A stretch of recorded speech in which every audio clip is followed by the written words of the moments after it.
Good morning and welcome to the Shamrock Quilt Studio. Today we're working on a really quick little project for Christmas. We worked on this bringing home the Christmas tree, and I wanted something to go along with it that wasn't necessarily a match to it, but kind of coordinated it with it a little bit, and something I thought you could really get together in a hurry. Now, what we've done is we've taken another project out of Vintage Christmas. And this is one of the little small blocks in there that we have made something special with. So we'll be right back after this and tell you all about it.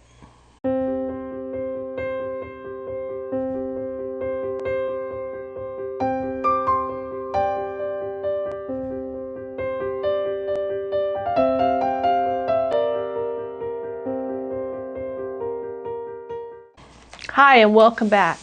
Now, today what I wanted to do was talk to you about a little project I'm working on and tell you how it's going and what I think about it. And what I'll do is I'll come back later and show you the finished result in a little reveal that we tag on to the end of this.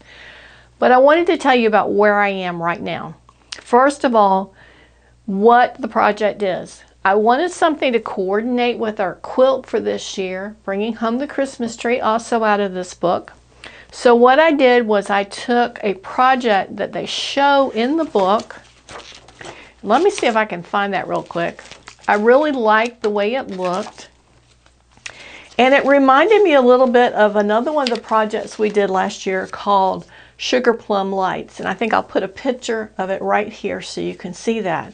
And that was an original design that I did, and it was something that was kind of reminiscent. It reminded me of my younger days where we had the really big lights on the Christmas trees, and it was always so exciting to see those, and how most of the time when they would come out of whatever storage container they were in, how the cords were all so tangled up. And it was always a challenge to get to that point where you saw something that you really enjoyed. Almost made the joy of it worth the work, right? So that was the thought process behind my design. This one kind of reminded me of that a little bit. It's a little bit about the feeling of, what would we call it, excess at Christmas. You know, we all tend to go overboard just a little bit, and this reminded me of that quite a bit. I'm going to show you this little design here in the book itself, and here it is. It's really small, and I apologize for that, but that's it right there. That was the thought behind this particular project. And what it is it is 4 of the blocks from the Vintage quilt, and I did not mark those. That was a mistake on my part. There it is. Okay, so it is 4 of the Twinkle Lights blocks. Now, here's what that block looks like. The block itself is 4 little lights, and we're going to use 4 of those for this project. Now, here is one of the blocks. And you can see from the scale of my hand how small that is. And it gives you all the sizes and shapes and so forth in the book. And we're just going to run through finishing up this block. And what it is, it's a piece here, and you kind of snowball it on all sides. And then you put this little socket strip here on the bottom. And then we're going to put some side pieces onto that. And I'm going to switch up my foot here on my machine. Now, let me tell you, I love the way this looks. I do not love the little tiny pieces that are used to get this together. It is a pain. It is so hard to get those pieces where you're sewing a square on the corner of a little project piece and get it to lay properly. I really don't care for it that much. And if you're doing the 12-inch block, your pieces are so much bigger. I think it would really make it more enjoyable. But the problem is those 12-inch blocks, the lights themselves are going to be much bigger, and it doesn't really have the same impact. And you would end up with something that if you did 4 blocks, it was really large. I mean, 24 by 24. So while you could use it for a table topper, it really wouldn't be the same thing as the little pillow that we're making.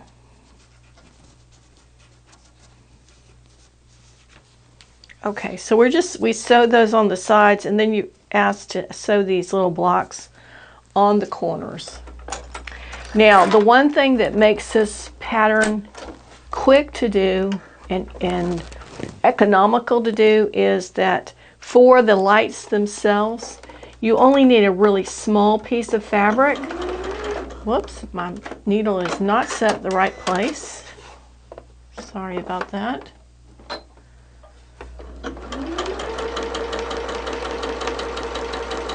That would make a huge difference.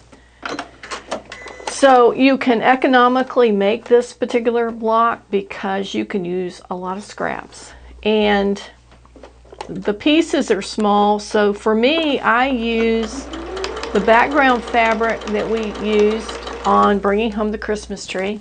So I already had a lot of those pieces cut that I could recut to make this. So we're reusing those. And really, it's just a lot of cutting, sewing, and ironing.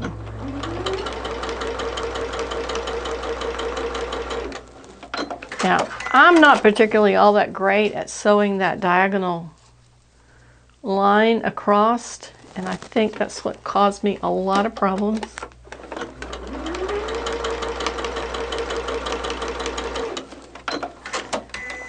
But here's what you do. You sew that on the corners, and then you've got your block.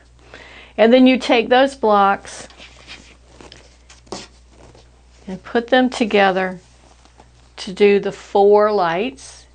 And then you take 2 of those, so you'll sew that together. And then you take 2 of these, and you sew this together. And you make 2 of these, and you sew them together. And now you've got a block that's going to finish up to about 12 inches square. And what this particular pattern tells you to do next is to put a little bit of a border of your background fabric, and we've chosen this dark green for that. And then you would just sew it into a pillow shape and size that you need. So it's going to be a simple construction once you get those little light blocks put together. But that's my least favorite part. And the only thing that saved me in this is the ability to do a bunch of them at one time. So sewing a lot of the straight lines together, sewing a lot of the diagonal lines together, batch pressing them, and moving forward with that. Of the pieces that I've done from this book, this is not my favorite. And even the finished project is not, let's say, meeting my expectations. It's a little wonky. There's a word I don't think I've used here before. The seams don't always match up properly, and that's all because of that diagonal seam. And I understand why they chose to do it this way, because a lot of people in the quilting arena right now love to machine piece because it's fast, and there's a lot of emphasis on fast, fast, fast. But this particular one, I think you're trading fast for precision and for design in some ways. I'm going to finish this up because I think when we get it all done, if we look past the little tiny flaws in it, it's still going to be cute as it can be. I've got the fabric, I've got them all done now. What I need to do is I need to take that one that I just worked on and go back and look at it and see, do I like the placement of my seam line? And I can tell you right now, for this one right here, I don't like it. I'm going to go back in and sew it just a little bit closer to the edge point of the fabric and see if we can make it, when it folds over, to fold over where it should be, because this thing is sewn right at the corner here, and this square is just like a 1/16 of an inch off on the other side, and it just makes it so it doesn't sit right. Now that one is pretty good. That one is pretty good, but these two on this side don't get it. So they're going to have to be redone. And that's the thing I ran into with almost every one of these, is that to make it look good, you're going to have to really concentrate on accuracy of seams, cutting, and pressing. So a little bit of my feedback on that particular project. And like I said, I will come back after I get it all together and do a little reveal. Hi everyone, and welcome back to the Shamrock Quilt Studio. It looks a little different here, and that's because even though in a flash I'm back, but it's really probably been about what, 3.5 hours since we were in the studio filming the prior portion, and I took a little break to get some lunch, and I had some other videos that I needed to film, and I've done a little bit of sewing on this project. And I want to tell you, it took a couple of twists and turns, but I'm here to show you what it looks like. When I originally started working on this project, the goal was to get it in a 12-inch pillow form. And a 12-inch is pretty small, especially when they're really a puffy pillow. And I got the border around this design and stuffed it in the pillow, or really I just laid it on the pillow, and quickly realized that it looked horrible. The problem was the pillow was just too small for that design. It needed to be bigger. So I found one, I think this is either a 16 or maybe even an 18-inch pillow. I'm not entirely sure how they're measured, but across it, when you push it about halfway down, it's about 16 inches. So whatever that happens to be. And if I can find my link from where I ordered these, I will be sure to let you know. They did come from Amazon, and I just don't remember the size I ordered. But let me show you what the project looks like, and then I'm going to put the pillow form in and we'll look at it there as well. So here it is. This is the project, and this is exactly like you saw it before, except that I added on about 1.5 inches border on it in the dark green fabric, or the accent fabric. And that I did that when it was going to be the smaller pillow, because that would have made it big enough to cover that small pillow. But then after I decided we need to go with something bigger, I decided instead of going in with the same kind of fabric for a border, I would just pick up the same confetti fabric that we used in bringing home the Christmas tree. So that has a border on it, and I want to say that I used a 2.5-inch strip, but then I trimmed it down, and I'll tell you a little bit about that. So it's got a border all the way around it, and that goes in the pillow. Now, it's still got strings on it because this just came to its final stitches. So you can see that now in the overhead camera. And I did a good bit of pressing to try to square up some of these little tiny blocks with the lights. It still is far from perfect. I think it's to a point where we just have to accept the way it is, and unless you're willing to go back in and remake some of these blocks, they're not going to be perfect. I suspect that probably like a lot of things that are done for the book, they're done meticulously to exactly the size and shape that they're supposed to be, and when they're sewing it, they're probably measuring every time they add a piece to make sure they're on task and right on point with the sizes. And frankly, that's not the way I sew. It has to be something really special for me to go to that kind of trouble. And once I realized that's what this project was going to require to get the same quality of results as shown in the book, I kind of let that slip a little bit. Because once you get to the point where you're looking at having to do half of them again, you kind of realize that you're just going to go with the way it is, right? And it's still fun. It's cute. I think people who didn't sew would probably look at it and really not see anything wrong with it. For someone who does it a lot, for you, for me, we probably could see those errors, but we're just going to call this fun, and we're going to call it done. So we've got that border of the green around it, and that would be, you would make that depending on how you want it to look. And the instructions in the book give you some guidelines on that. But we've got this extra border of the confetti around it to make it the right size. Now, on the back, I made kind of an envelope, I think you call it an envelope enclosure, where one flap is a little longer than the other flap. And so when it's on the pillow, it covers it. I have a lot of problems when I do this because it wants to gap.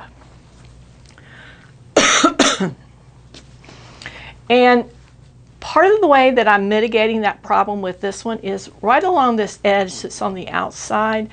I made the fold in the fabric a little bit wider. It's probably somewhere between 3/4 and 1 inch wide, almost 1 inch wide. And to kind of stiffen it up and give it some body, what I did was I used my batting tape and used it just like iron-on interfacing. So I ran a strip down that, and that allowed me to attach this with the adhesive on it and also stiffen that up and really give it some structure. And then underneath, the seam underneath is just a like 1/2 inch seam, and it's folded under. And I top stitched this one on top, both on the bottom and the top. Now, if I find it's not holding so it's staying closed, I can do a couple of things. I can sew some hooks and eyes on it.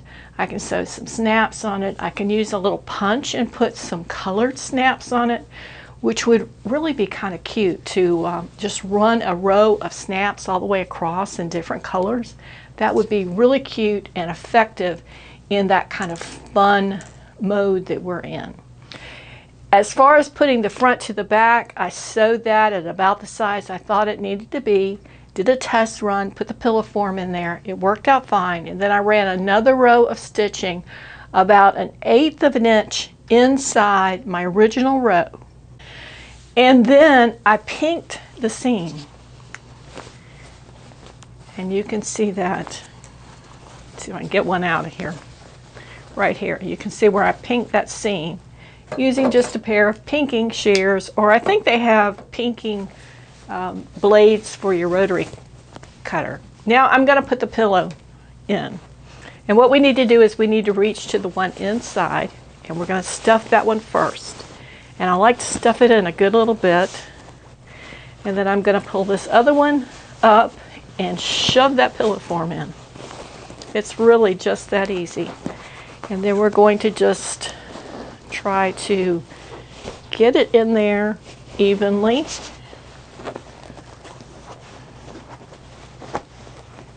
Pull that under layer up in there and pull the outer layer in there. You can see that closes nicely.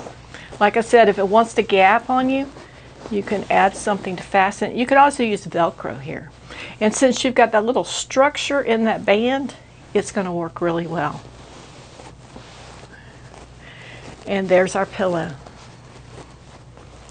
It turned out really cute, I think. And from a distance, the way you're seeing it, you don't see the imperfections that I see up close.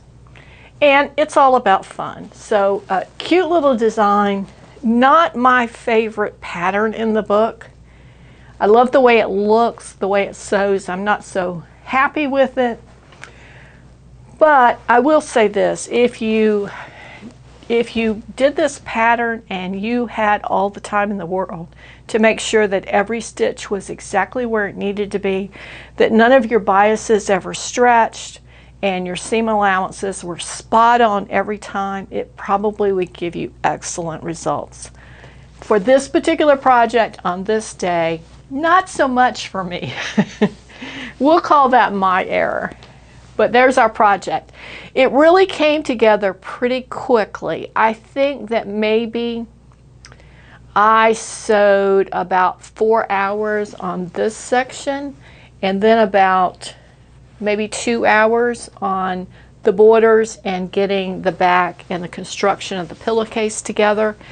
And if you had done it before, or you were doing it multiple times, you really could crank it out pretty quickly, I think. As you're doing this, especially if you're making a pillow with a design the first time, you've got that fitting issues that you need to kind of work through and make sure that it's right. I think overall it will be a very sturdy pillow the way it's made. I had initially thought that what I would do would be to take this and put a piece of batting underneath it and quilt it, but I wanted to finish it today so we could get the video complete and done, so I did not do that. You could always do that before you put the back on. Once the back is on, if you wanted to quilt it, you would probably have to do it by hand because it would be really hard to open up that back to be able to do it. But there's our project. And this is made, let me tell you again, this is made with the Twinkle Lights block from the Vintage Christmas book from Lori Holt of Be In My Bonnet Company. I appreciate the pattern and the experience to make this, and I hope that you're enjoying it as well. And you probably will see all of the Christmas projects all together in another video as we get closer to the Christmas season, and a little kind of overview of just inspiration videos so that if you're thinking about doing some of these projects, you can see what they look like when they've been done. This has been a short video today just to share with you my thoughts about this project and how it's going, and I hope you enjoyed it and found something useful in it. As always, if you like this video and you found some benefit to the content, give us a thumbs up. Be sure to subscribe. Consider sharing us with a friend or becoming a member here. Thanks again so much for joining us, and we'll see you next week at the Shamrock Quilt Studio. Bye.